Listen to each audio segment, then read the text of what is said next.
ഞങ്ങൾ ഇന്നലെ ലുലു പോയപ്പോ തായ്ലാൻഡിലെ ചക്ക വാങ്ങി. തായ്ലാൻഡിലത്തെ ചക്കയാണ്. അത് നന്നാക്കിയിട്ടുള്ള അങ്ങനത്തെയാണ്. അപ്പൊ ഞമ്മത് ടേസ്റ്റ് ചെയ്ത് നോക്കും. പൊടിച്ചത് നോക്കാം.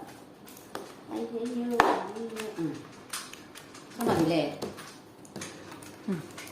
ഇത് പ്ലാസ്റ്റിക് കവർ മാത്രമേ ഉള്ളൂ.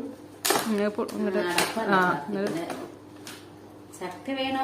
ചക്ക നാട്ടിലൊക്കെ ചക്ക നമ്മൾ കഷ്ടപ്പെട്ട് പറിച്ച് ഇട്ട് കൊടന്ന് മുളഞ്ഞൊക്കെ കളഞ്ഞ് കഴിച്ചാ മതി. എന്താ പണിക്കാണ്ട് അറിയാം. ഇത് സെയിം നാട്ടിലത്തെ പോലെ തന്നെയാണ്. ടേസ്റ്റ് എങ്ങനെയുണ്ട്? ടേസ്റ്റ് എങ്ങനെയുണ്ട്? കണ്ട നാട്ടിലത്തെ പോലെ തന്നെയാണ് കാണാൻ. കുരുവൊന്നുമില്ല. എന്നിട്ട് കുരു മുളപ്പിക്കാൻ തായ്ലാൻഡ് ചക്ക ഇട്ട് തരണല്ലേ? ഒരു പാകപ്പഴുപ്പ് കറുമുറും നാട്ടിലത്തെ പോലെ തന്നെയാ. മധുരണ്ട്.